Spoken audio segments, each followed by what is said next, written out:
Je voudrais du soleil vert, des dentelles et des théères, des photos de bord de mer, dans mon jardin d'hiver. Je voudrais de la lumière, comme en Nouvelle-Angleterre. Je veux changer d'atmosphère, dans mon jardin d'hiver. Ma pleure sous la pluie de novembre, tes mains qui courent, je n'en peux plus de t'attendre. Les années passent, il est loin, là je tombe. Nul ne peut nous entendre.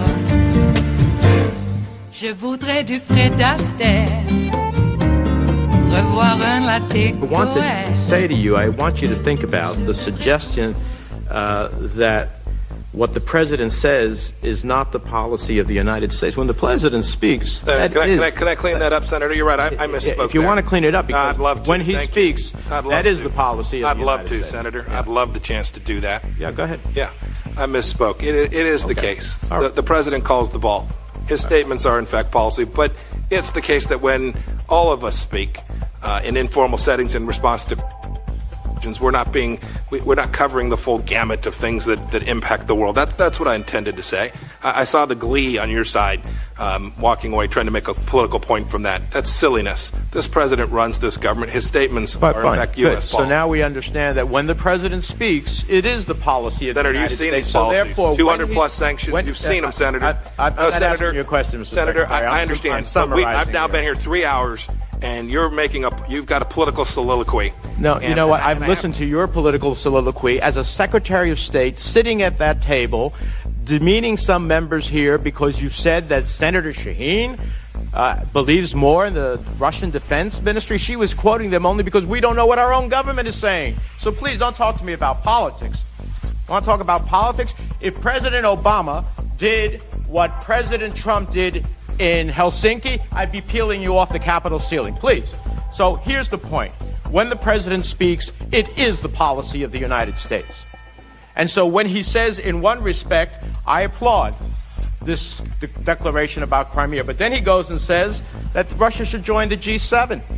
Well, the reason Russia's not in the G7 is because they invaded Ukraine. So which is the policy? Because when the president speaks, it is the policy. And I must say, sir, when you speak around the world, people believe that what you say is a reflection of the policy of the United States. So I want to close by saying one thing I heard here today that I can agree with you is that we need more sanctions, and I look forward to working with the chairman, Senator Graham, and others who are interested in this regard. Hopefully we can come together in common cause to push back on Russia on sanctions that we can pursue. And secondly, I want to reiterate, I believe that it is rightful for the members of this committee, even if it's in a classified setting, to speak to the translator and or to see her notes. It is Thursday, the 26th of July of 2018, and you are in West Coast Cookbook and Speakeasy. I am your chef de cuisine, Justice Putnam, and our daily special is Metro Shrimp and Grits Thursdays, folks. A little bit of jambalaya. A little bit of spice in your life. Oh, my. Donnie Two Scoops is out there. He was up and early. Apparently, he's upset at something called shadow banning. Where did he get that? Shadow banning? Of course, no evidence. Oh, what shadow banning? He's complaining about prominent conservatives being shadow banned by Twitter. This illegal practice must stop. Where the hell does he get this stuff? And also, what makes it illegal? When it happens to a conservative, that's when it becomes illegal. Okay. Ask the president a question he doesn't like, that's illegal. Okay, well, even if your wife has a news station on other than Fox, that's illegal. Okay. Well, there's much more that he's doing too. I mean, my God. Oh, yeah, Mike Pompeo. What? Okay, he's a toady. What a toady. Every single one of these people are servile servants to Donald Trump's insanity and inanities. It goes hand in hand. Except this guy's got his hopefully he doesn't. Maybe more reasonable heads within the ship of state and just the regular government.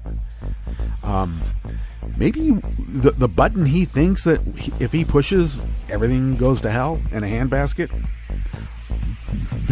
Maybe it's not really the button. They just tell him that. Well, I mean, he's convinced that that F-35 stealth plane is literally invisible to the naked eye. We talked about that yesterday. I mean, this is what is crazy. He's convinced, or someone convinced him, that an F-35 was right outside of the White House. Invisible. Can't see it, but it's there. All right. Obviously not anybody from his intelligence service. He doesn't listen to them. Might have been Vlad then, huh? Which reminds me, what did... We still don't know. Pompeo doesn't know. No one knows. What did Donald Trump agree to with Vlad? Now, on the other hand, anything that Donald Trump promises, I gotta say, I don't think Vlad's gonna get. Okay? I mean, is the president of the United States going to call, I don't know, some electric grid operator somewhere and say, stand back because Vlad's going to take over and black everything out? I think somebody might say something. Of course, on the other hand, when you think about Reality Winner, who actually came out and said, yeah, the Russians are hacking our elections, and she got thrown in jail and will be there until 2022. Why is she in jail? Oh, because she went through the wrong conduit, and those people left her out to dry. Maybe on purpose. You never know. Hey, what's on the rest of the menu here? In the Bistro Cafe part of West Coast Cookbook and Speakeasy, Metro Shrimp and Grits Thursdays. Wells Fargo tellers in Florida call the cops on an elderly black bank manager as she attempts to cash a check. Okay, that's nice. U.S. attorneys have been ordered by Trump's Justice Department to use a racist term to describe immigrants.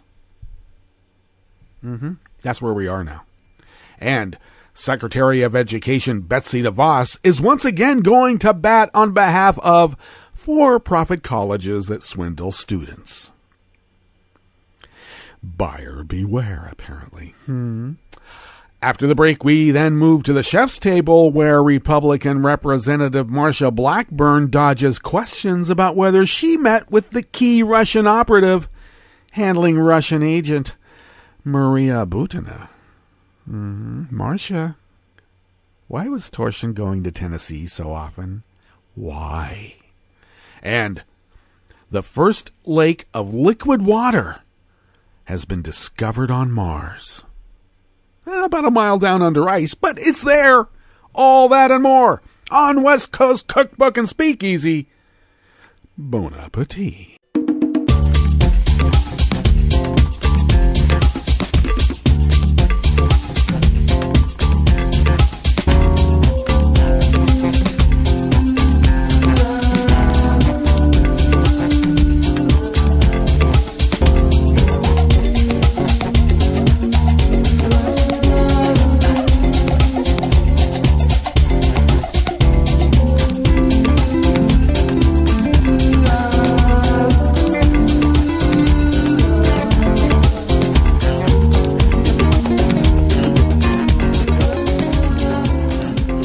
go to the bottom of our homepage at netrootsradio.com, you'll notice at the bottom of the page, to the rightish of the page, the chat room link monitored diligently by our roaring girl, Kelly Lincoln, who will be at Netroots Nation 18. That's in Louisiana, New Orleans to be exact.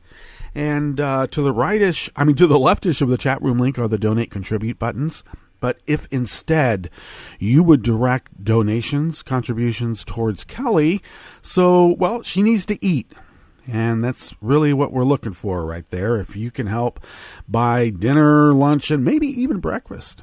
Can a bunch of folks out there help do that? That would be great. And it's tight for everybody, and even more so for us. Kelly's been waiting for her Soros check at least as long as I have. 40 years or more. I mean, I don't know. I think of the interest alone that has accrued over that time. But I haven't found a bank manager yet. Maybe I need to go to Deutsche Bank.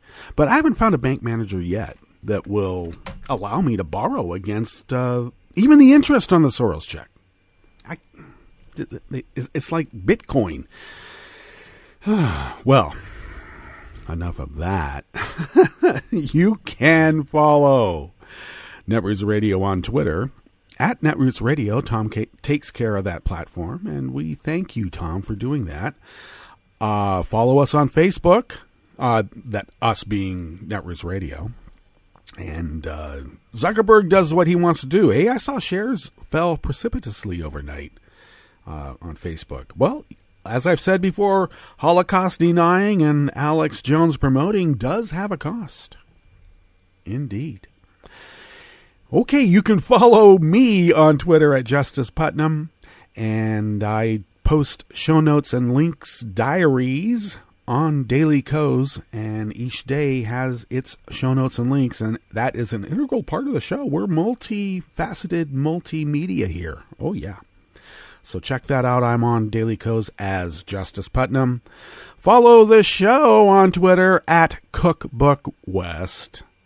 And we are on Facebook as West Coast Cookbook. Interesting. And podcasts of the show can be had by way of Spreaker, Stitcher, TuneIn, iTunes, YouTube, and other fine platforms in which very fine, and sometimes not even so fine podcasts can be found. We're somewhere there. All right. Let's get on with this first story here. This is always maddening to me. And it's an old black lady, too. Like, she's going to come in and, she's probably wearing a nice hat. And she's going to come in and try to cash a $140 check because, obviously, look at her. She's a crook. I don't know. These people. Noor Al-Sabai from Raw Story brings us this offering here. In the Bistro Cafe, part of West Coast Cookbook and Speakeasy, Metro Shrimp and Grits Thursdays. With the spate of white people calling police on people of color, actually I think white people look at police as a concierge service now for their racism. I really don't want to have to enforce my racism myself. Could you come and do it for me? Thank you. And while you're at it, would you turn down the bed? Thank you. Okay. Calling police on people of color for doing everyday things like grilling on the barbecue, selling water bottles. Well, now an elderly black woman in Florida is suing Wells Fargo after staff at one of his banks called the cops on her when she tried to cash a check. Barbara Carroll told the Miami New Times that late last November, she went to a Wells Fargo location in Fort Lauderdale to cash a check for $140. Carroll, who is an assistant manager at another bank, said she was forced to wait 2.5 hours and had both her check and her driver's license taken away because the bank suspected she'd forged the check. Well, if she... The article doesn't specify if it's from another Wells Fargo branch. I suspect it's from a competing bank. And you know how industrial espionage works. It can be very exacting.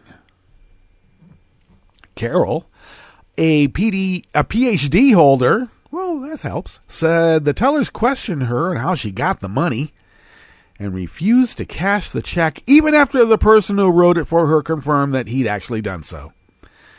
Eventually, a white teller told her they'd call the police, and soon after, Carol called 911 herself after she'd been left waiting for over an hour on her money. When police arrived, they checked her ID and said it was valid, and she was able to finally leave with her money. But the emotional damage to Carol had already been done. I felt very embarrassed, she told the New Times. I felt belittled. I can't tell you the emotions I felt. When the alternative weekly newspaper reached Wells Fargo for comment, a spokesperson said they were not able to comment on the matter specifically, but that the company does not tolerate discrimination as evidenced by our own non-discrimination policy. Okay. Put it up on a sign and therefore it doesn't happen. We don't like it. See, it's okay. We reserve the right to refuse equal protection to anybody in our, when we decide. That's right. No service for you. Carol eventually hired employment and civil liberties lawyer Yezikel Rodal, who, along with his client, believes she was targeted for her race. We're hopeful that this isn't just about Wells Fargo, that other corporations take notice and realize that there is some kind of change in our culture, and that these things are not okay.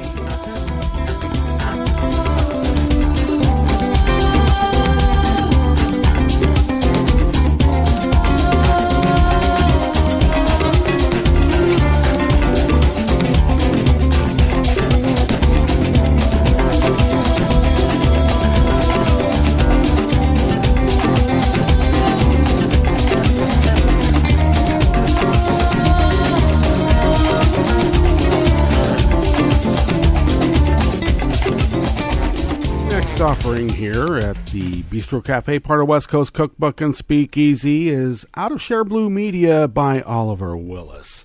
Well, Jeff Sessions is at it again, and I'm sure it's because he's trying to curry favor with Donnie Two Scoops. Donnie likes this kind of stuff. The Trump administration is officially ordering U.S. attorneys to use racist, politically charged language when referring to immigrants.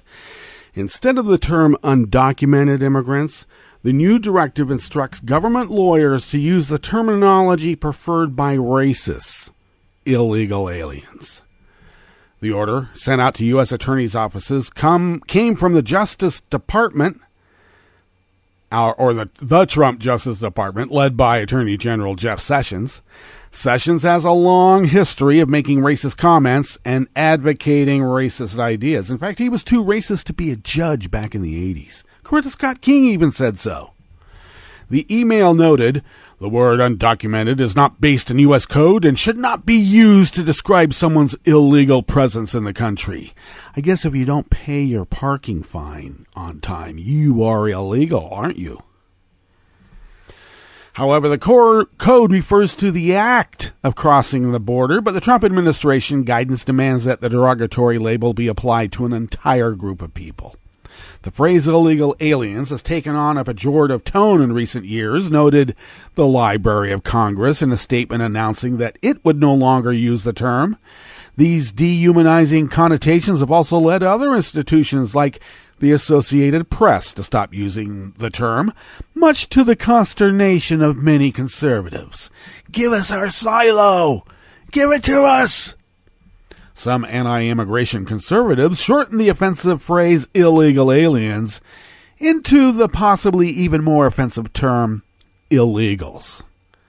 As the National Association of Hispanic Journalists has previously explained, using illegals in this way is grammatically incorrect and crosses the line by dehumanizing and criminalizing the person, not the action they are purported to have committed. Well, that's exactly what they're trying to do now, isn't it? The offensive directive sent to U.S. attorneys is yet another example of how Trump and his top officials turn his racist worldview into official government policy. Trump launched his presidential campaign by referring to Mexicans as rapists, and he went on to describe immigrants as animals. And the harm has only continued. Trump has utterly failed to reunite most separated families before that court-ordered deadline and has even deported hundreds of parents while their children remain separated and detained in the United States. Trump wants the government to reflect his racist worldview. Sessions clearly shares that worldview and is forcing its bile onto U.S. attorneys who have been entrusted to uphold the law.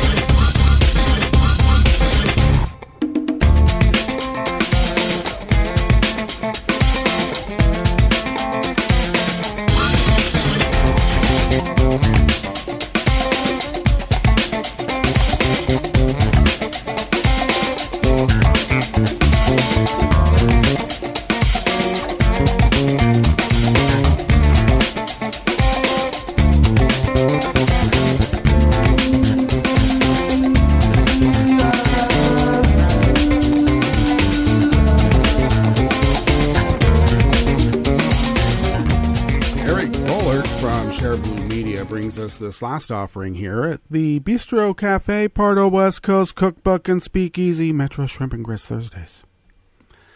Well, students now face new hurdles in their battle with crooked for-profit colleges, thanks to Education Secretary Betsy DeVos.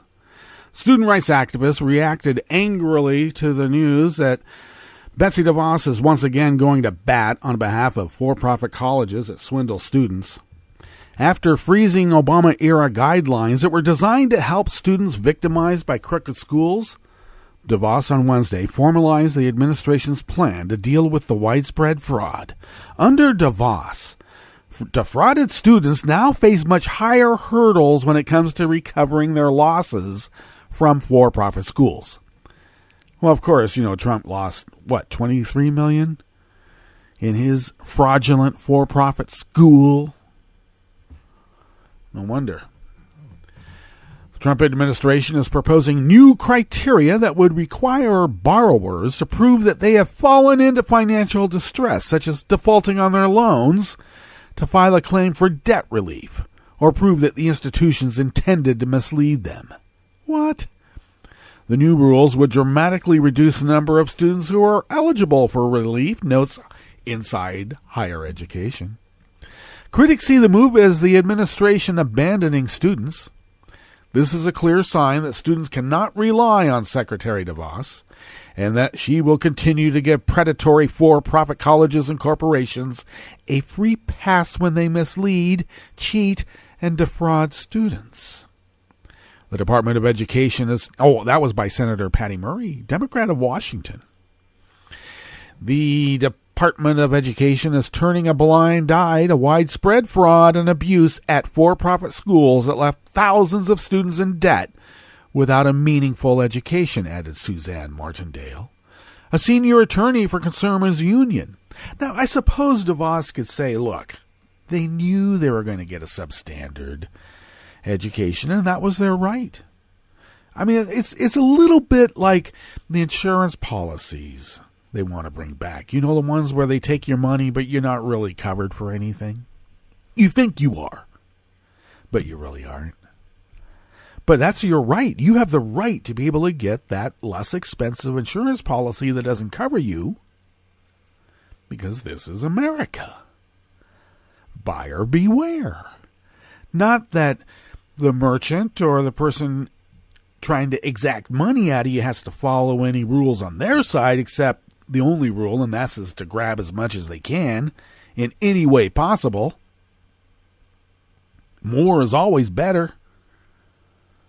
Even if, you gotta, drink all that leaded water. It's cheaper to give you the lead. The new guidelines represent DeVos's ongoing effort to embrace for-profit schools, even those plagued by scandal.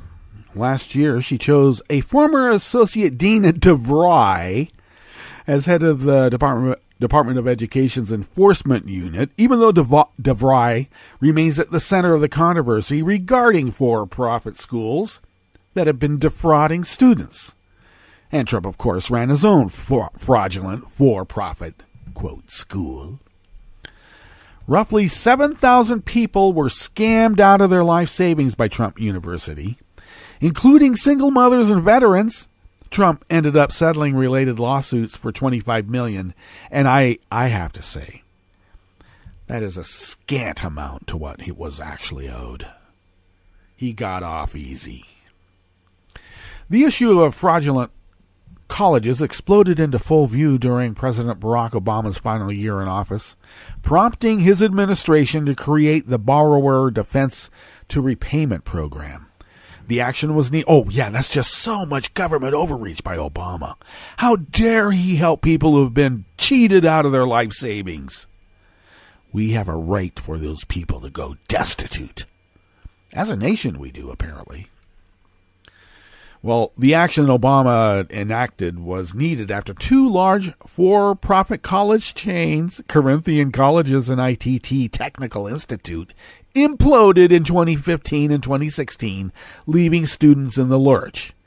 The collapses created an unprecedented number of student fraud claims seeking loan forgiveness. No loan forgiveness for you. But in June 2017, just 1 month before Obama's pro-student rules were set to go into place, DeVos ordered a freeze and signaled the administration would rewrite the rules. During that time, however, the Times reported that DeVos had effectively killed investigations into widespread fraud and abuse at the schools. She also marginalized, reassigned, or instructed members of the special probe team to focus on other matters, like file this over there. No, I mean way over there. And be quiet about it. Now, DeVos is erecting new barriers for swindled students seeking relief. Mm-hmm. It's like a crime outfit. It's just absolutely like a crime outfit. Like, I think it is. All right, we better get on to our break. And we will do that. When we come back, of course, we will go through weather from around the world and finish up with the stories that we have curated for you today. You are listening to West Coast Cookbook and Speakeasy, and we will be right back. You are listening to netrootsradio.com. Please hang up and try again.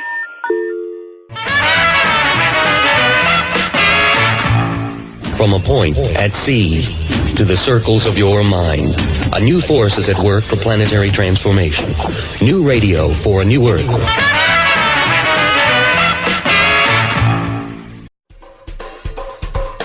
This is Scientific American's 60-Second Science. I'm Larry Greenmeyer.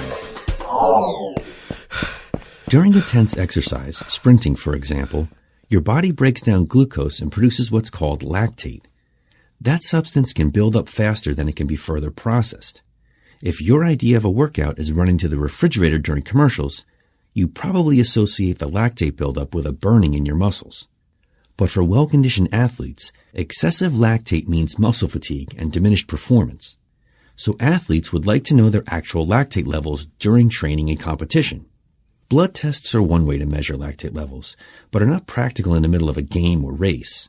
So a goal has been to find a way to measure lactate in saliva to monitor muscle endurance, which researchers at Palo Alto Research Center, known as PARC, and the University of California, San Diego say they've achieved. Working with flexible hybrid electronics group NextFlex, the team developed a flexible plastic mouthguard laden with sensors that can continuously monitor lactate concentrations in saliva. The mouthguard's batteries are rechargeable wirelessly, and the device can use low-power Bluetooth to send information to smartphones, watches, and other electronic devices. PARC scientists presented their work at the recent SEMI on electronics manufacturing in Monterey. PARC, which is part of Xerox and best known for its pioneering work in PCs, printing, and computer networking in the 1970s, has demonstrated a fully functional prototype mouthguard. Assuming they can get additional funding, they plan to make different types of mouthguards that can be worn during high-intensity sports like football, lacrosse, and boxing to measure hydration levels as well as glucose and cortisol concentrations. With all of this bodily information at hand, athletes and their coaches should be able to monitor fatigue and improve training regimens without breaking stride. Thanks for listening. For Scientific American's 60-Second Science, I'm Larry Greenmeyer.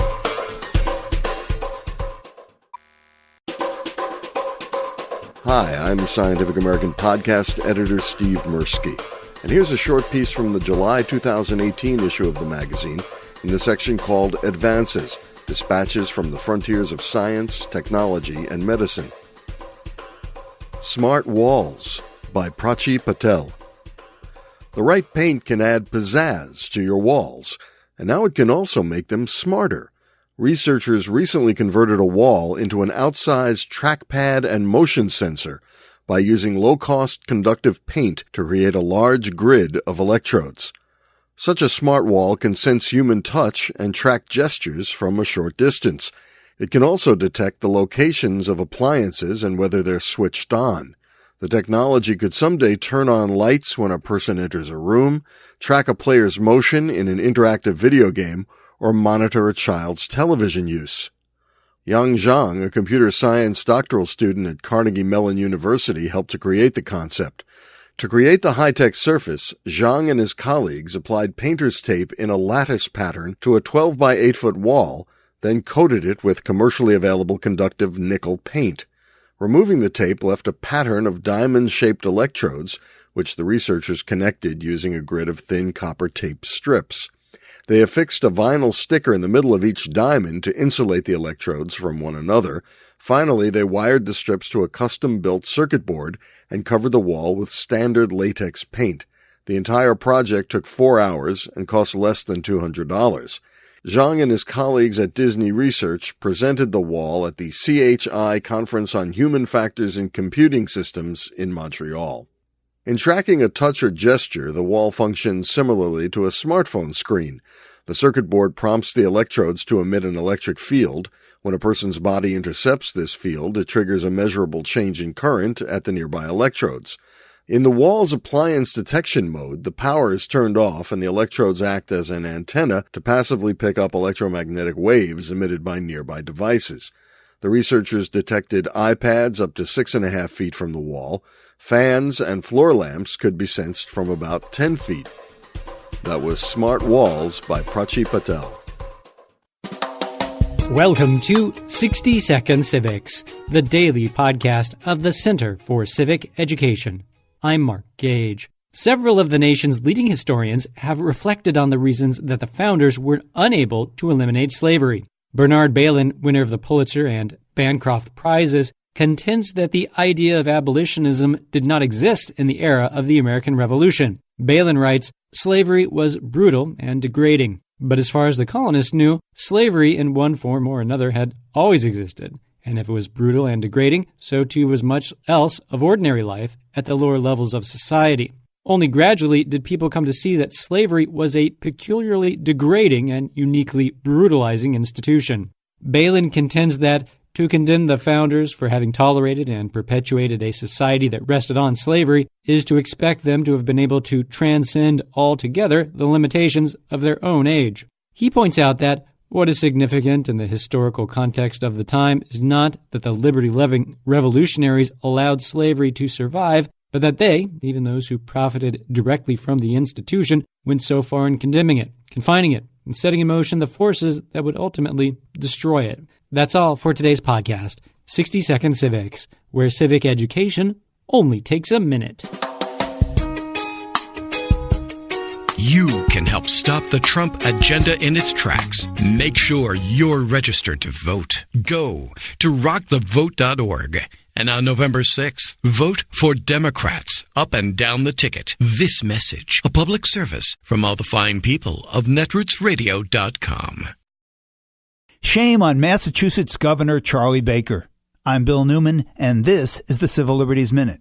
The Massachusetts State Senate, as part of its budget, included provisions that would have guaranteed basic rights, and I mean really basic rights, to immigrants in the state by telling law enforcement to not ask people about their immigration status. and instructing them to not collaborate with Immigration and Customs Enforcement, ICE. In essence, to stop acting as voluntary immigration enforcement agents, it's an unfunded mandate, something they have no legal obligation at all to do.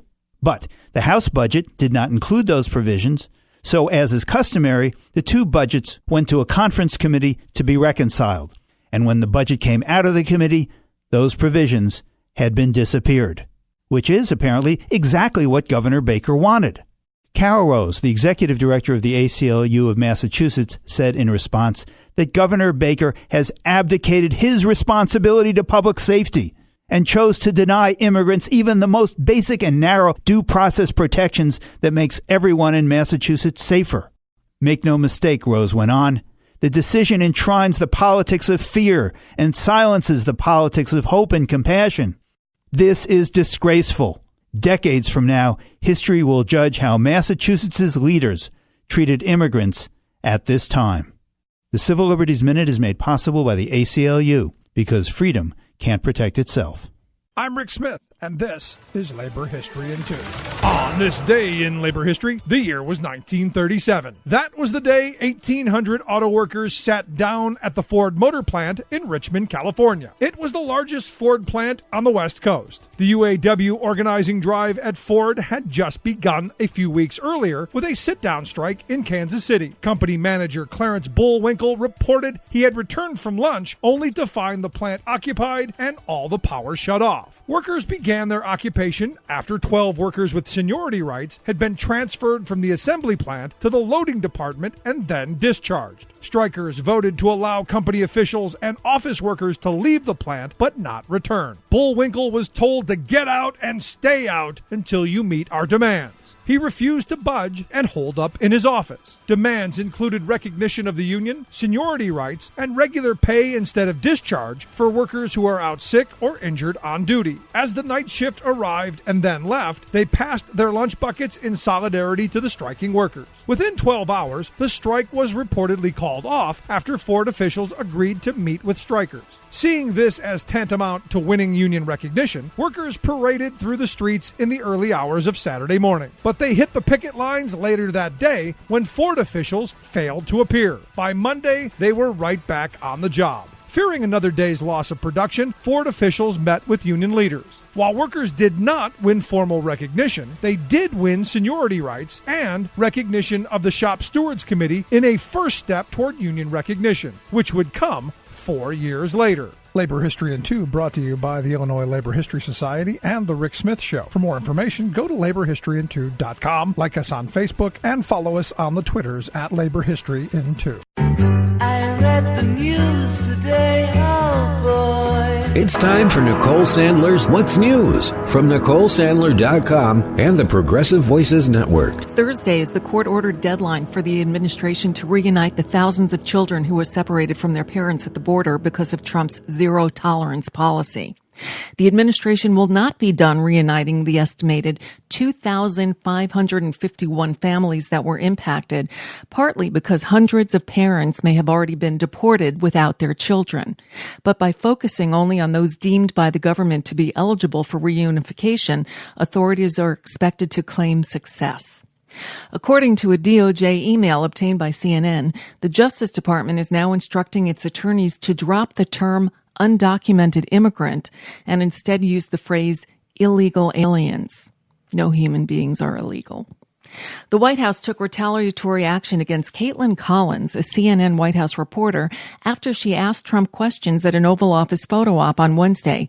Caitlin Collins explains what happened. So I was blocked from attending an open press event here at the White House because the White House did not like the questions I posed to President Trump earlier in the day during an event in the Oval Office with the President of the European Commission. So to walk you through exactly what was going on, I was representing the rest of the television networks during this spray, which is what we refer to it here at the White House, in the Oval Office. We were brought in for the top of the meeting between the President and the President of the European Commission. Both men delivered remarks, and then I and several other reporters started asking President Trump questions. This is a normal occurrence, and it is often our only chance to ask President Trump questions that day, and he often responds to us, Wolf. So to give you a sense of the questions that the White House did not like that we posed to President Trump, here they are. Did Michael Cohen Cohen betray you, Mr. President? Thank you very much. Thank you, everybody. Mr. President, did Michael Cohen betray you? Thank you very much. Thank you, everybody.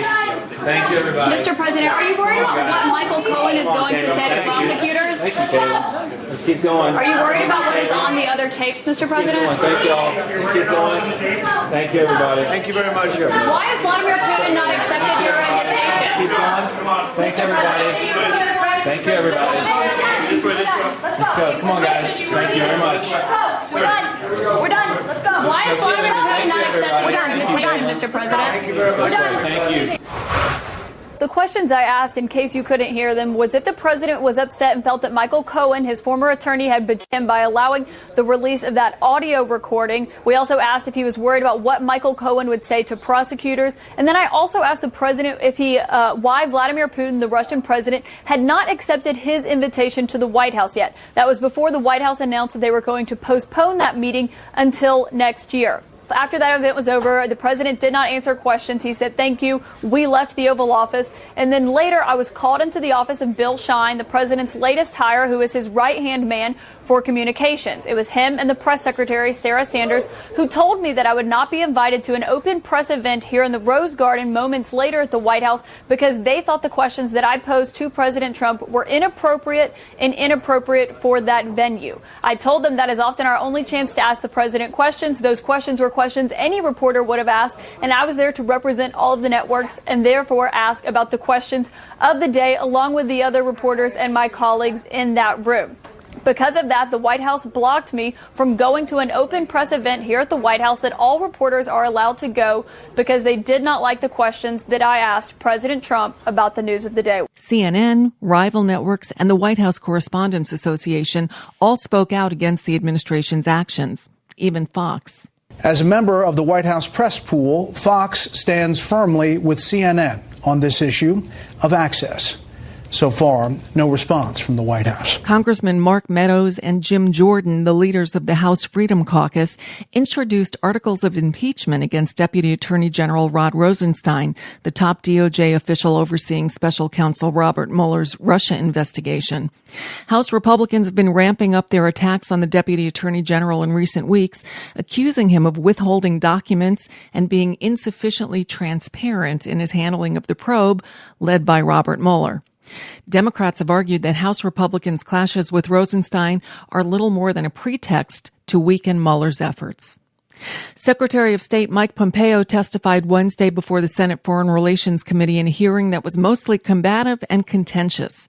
Pompeo declined to disclose what Trump told him about his one-on-one meeting with Vladimir Putin last week in Helsinki and butted heads with senators over the difference between Trump's statements and official policy. Senator Bob Menendez is the ranking Democrat on the committee. No, you know what? I've listened to your political soliloquy as a Secretary of State sitting at that table, demeaning some members here because you said that Senator Shaheen believes more in the Russian defense ministry. She was quoting them only because we don't know what our own government is saying. So please don't talk to me about politics. Want to talk about politics? If President Obama did what President Trump did in Helsinki, I'd be peeling you off the Capitol ceiling. Please. I got the news. And that's a bit of what's news for now. I'm Nicole Sandler. If you appreciate these reports and the Nicole Sandler Show, I hope you'll consider making a contribution. My work is 100% listener supported, and I can't do it without your help. Find out more at NicoleSandler.com/donate.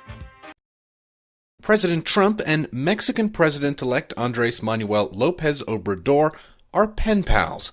Weeks ago, Obrador, known as AMLO, sent a 7-page letter to Trump and proposed resuming NAFTA talks. Trump has now responded with a letter of his own backing trade negotiations. Representatives from the U.S., Mexico, and Canada will gather for talks in Washington on Thursday, contrary to expectations that talks would have to wait until AMLO's inauguration in December. AMLO's economic team really hopes to get the uncertainty associated with the NAFTA talks off their plate. Christopher Wilson is the deputy director of the Mexico Institute at the Wilson Center, a D.C. think tank. They would love to and plan to work with the current Mexican government to continue the NAFTA negotiations and are really trying to seek the earliest possible agreement. Now, I don't know that that's possible. That's because the majority of trade poison pills, as they're known, U.S. trade demands Mexico and Canada deem unacceptable, remain unaddressed as negotiators focus on easier matters. But AMLO's under pressure. Mexico sends 80% of exports to the U.S., and if the trade deal crumbles, the president-elect will struggle to salvage his ambitious political agenda. The loss of NAFTA could easily throw Mexico into a recession. Mexico's economy may be reliant on the U.S., but that hasn't stopped Mexico's lame duck president, Enrique Peña Nieto, from hosting a summit of Latin American trade partners this week. He pledged to deepen trade ties and reduce tariffs, a statement directed as much to the outside world as to Trump himself. This is something that I think will provide a really convenient opportunity for AMLO to make those same types of statements when he takes office. But at the same time, it's just very difficult for Mexico to truly diversify and reorient its trade into an extent that means it won't be as dependent on the United States as it is right now. Luke Vargas, The United Nations.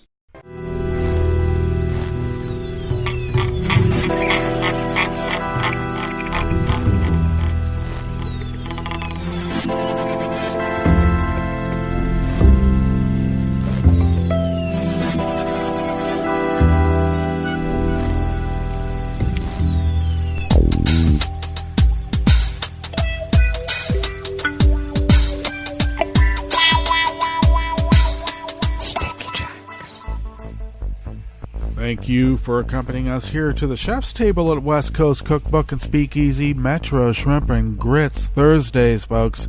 A little bit of jambalaya, a little bit of spice in your life. Oh, my. Oh, my.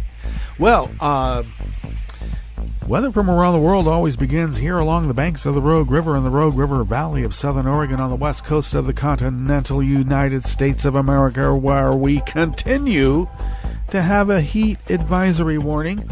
We're going to be a tad warmer today, only 107. A little bit up from what it was yesterday. Lows will be in the mid to upper 60s. Tomorrow, it looks like we're going to have a precipitous drop. We'll be down to 100. Oh, something to look forward to. Currently, it is 65 degrees. Feels warmer to me. And what else? Oh, smoke. Smoke is still in the air, though not nearly as bad as it's been. It's enough where, actually, I don't need to wear a mask to go outside. That's always a good thing. But those who are in the sensitive group designation do wear a mask. It's still considered to be unhealthy for those sensitive groups. We'll get to that in just a moment. Let's see. Okay, so we're going to go up to 103 to 105. No, I'm sorry. No, 107 today. What am I talking about? A little bit warmer than what it was yesterday. Dry conditions will continue. Grass pollen is at moderate for those allergies. The air quality index I mentioned is still unhealthy at 116 parts per million. That's unhealthy for sensitive groups, which my elderly mom does fall under. The daytime UV index has gone back up to 9, which is very high. And that is because, I guess, not as much smoke in the air. Maybe. High pressure dominates, 30.02 inches. Visibility, they say, is at 5 miles. I think it's maybe 7 miles. But, yeah, usually when we get that UV index, it's a little bit less cloud cover, but that doesn't stop the UV, does it now?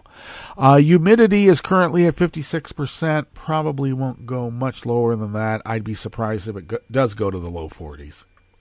And that is that for here along the Rogue River, the banks of the Rogue River here in Rogue River, Oregon, in Southern Oregon. Yes, indeed. Okay.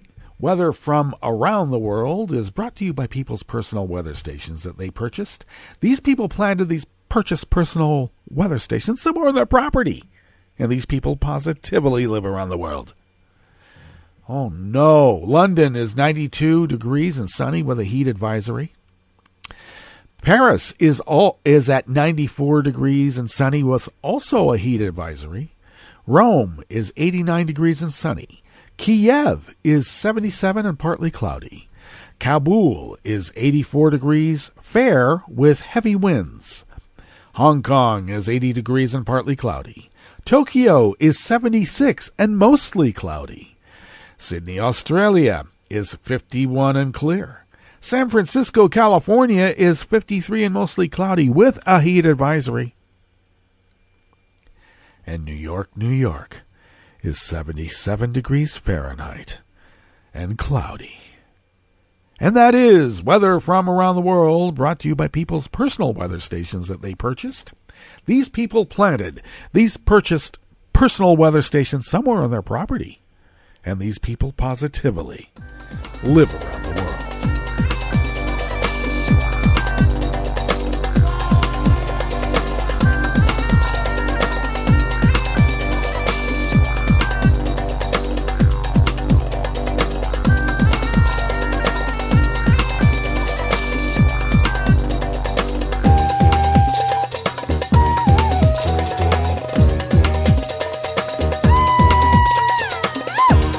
Michelle from Think Progress brings us this first offering here at the chef's table at West Coast Cookbook and Speakeasy. Marsha. Did Marsha Blackburn meet with Maria Butina's Russian handler? In his years helping accused Russian agent Maria Butina infiltrate the National Rifle Association, Russian official Alexander Torshin kept coming back to one place: Tennessee. Torshin, now sanctioned by the U.S. and accused by Spanish authorities of mafia ties and massive money laundering, first came into contact with the NRA via a Nashville-based lawyer, Klein Preston. Torshin additionally served as an election observer in the state in 2012 and swung by again in 2015 for the NRA's annual convention. He was an election observer. How nice. Since Butina was named in last week's major Justice Department indictment, the details of her operations, as well as the expanding roster of NRA and Republican Party officials she accessed, have begun to paint a clearer picture of the broader Russian effort. The new developments have also reignited questions about whether Representative Marsha Blackburn, Republican of Tennessee, a close associate of Preston's, met with Torshin, and if so, what they might have discussed. The question gained new credence over the weekend as the details of Butina's and Torshin's operations have come out. Tennessee Democratic Party spokesperson Mark Brown on Saturday said that Blackburn had met Torshin in 2012. Blackburn has more than a decade-long history of meeting with Russian nationals on Tennessee soil, Brown said. In 2012, she met with accused spy master Alexander Torshin when he visited Williamson County, her home county, as an election observer, squired by her former campaign president, attorney and friend G. Klein Preston IV. Blackburn's actions speak much louder than her words. 2 days later, the Washington Post attempted to confirm the claim with Blackburn's campaign. However, Blackburn's camp did not provide any comment specifically on the allegations. Yeah, they probably talked about the fake news instead. Likewise, Blackburn's congressional office and campaign did not respond to Think Progress's request for comment about whether she met with Torshin in 2012. While Blackburn has thus far dodged questions about her possible ties to Torshin, the questions present yet another thread in a dense, tangled web of contacts between Russian officials, alleged Russian agents, and Tennessee political operatives. For instance, as Think Progress first reported, Preston, the lawyer who initially introduced Torshin to the NRA in 2012, said that he worked for years as the campaign finance chairman for Blackburn, as well as the president of Marsha Blackburn for Congress, Inc. Documents obtained by Think Progress show that Preston was listed as president of Marsha Blackburn for Congress, Inc. as early as 2003, alongside Blackburn's husband. Ooh. Preston's website added that he served as president through at least 2014, 2 years after Torshin met with Blackburn. Preston told Think Progress that he viewed Russian President Vladimir Putin as God-sent, a figure appointed by the divine. Vlad has been put on Earth so that white heaven can be experienced here on Earth. Of course. For good measure, Think Progress first reported that Preston worked closely with Doug Grindstaff, another longtime Tennessee politico who is now serving as campaign treasurer for Mark Green, a Republican state senator, hoping to replace Blackburn as she vacates her House seat to run for the U.S. Senate. Yeah, and it's not as if Blackburn has turned down meetings with other Russian officials who know Preston. In 2008, Blackburn met with Igor Matveev, then working as the first secretary of the Russian embassy in Nashville. Matveev, who said he and Blackburn discussed U.S.-Russia relations, later joined both Preston and Torshin in monitoring the U.S. 2012 elections. Well, that's nice. It was that election monitoring trip that brought Torshin to Williamson County. That's where Blackburn lives. And when Blackburn's meeting with Torshin, which her camp has not denied took place. As Torshin wrote on the day of the election, we're continuing to work in Tennessee. 2 days after the 2012 election, Torshin even tweeted out a plaque awarded to Williamson County's Election Commission in honor of their early voting numbers. Interesting. Likewise, Torshin's Twitter feed shows him and Preston meeting Governor Bill Haslam 2 days after the election. He's a repug. Like Butina, Torshin has went out of his way to try to court Republican higher-ups, such as former Alaska Governor Sarah Palin, and even though Blackburn's camp has neither denied nor commented on the claims that she met with Torshin when he was in Tennessee in 2012, that has not dampened Torshin's enthusiasm for the state. As Torshin wrote last year, of all the states he has visited, there is only one that is his favorite, Tennessee.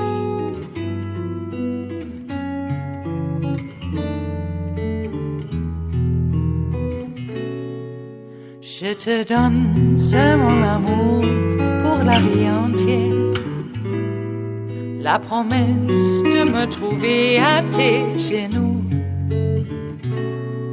Aussitôt que tu m'appelles, rester toujours fidèle, c'est tout, c'est tout. Je te donne tous mes printemps, mes étés de mer, mes automnes quand les feuilles tombent partout. Si ce n'est pas une bonne affaire, je te donne tous mes hivers. Anonymous worker bees from the Agence France-Presse brings us this breaking news. A massive underground lake has been detected for the first time on Mars, raising the possibility that more water and maybe even life exists there, international astronomers said late yesterday. Located under a layer of Martian ice, the lake is about 12 miles wide, said the report led by Italian researchers in the U.S. journal Science. It is the largest liquid body of water ever found on the red planet.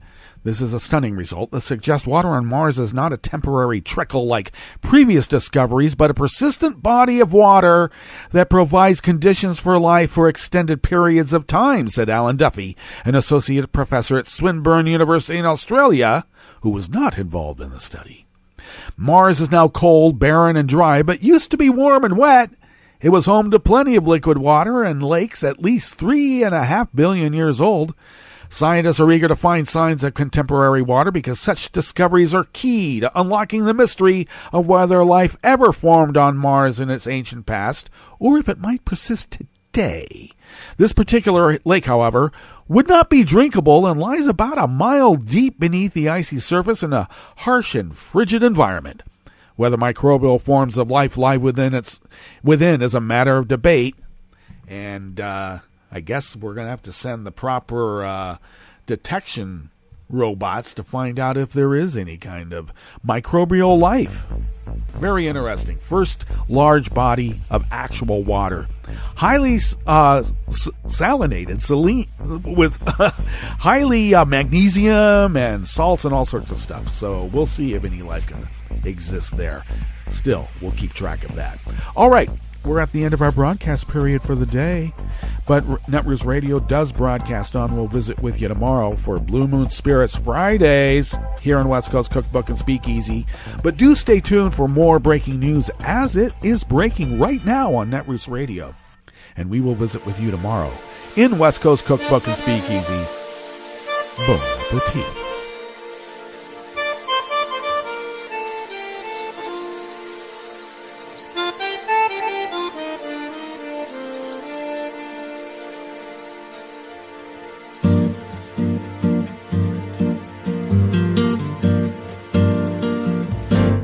Je voudrais du soleil vert, des dentelles et des théâtres, des photos de bord de mer, dans mon jardin d'hiver. Je voudrais de la lumière, comme en Nouvelle-Angleterre.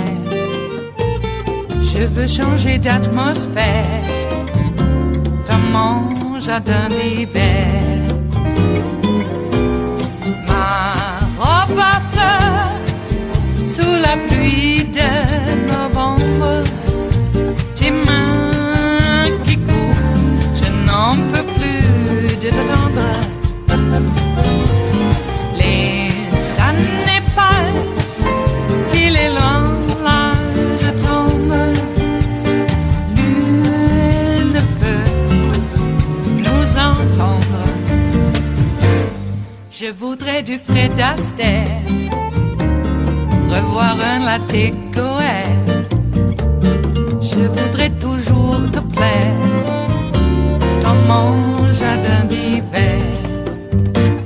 Je veux déjeuner par terre, comme au long de golfe clair, t'embrasser les yeux ouverts dans mon jardin d'hiver.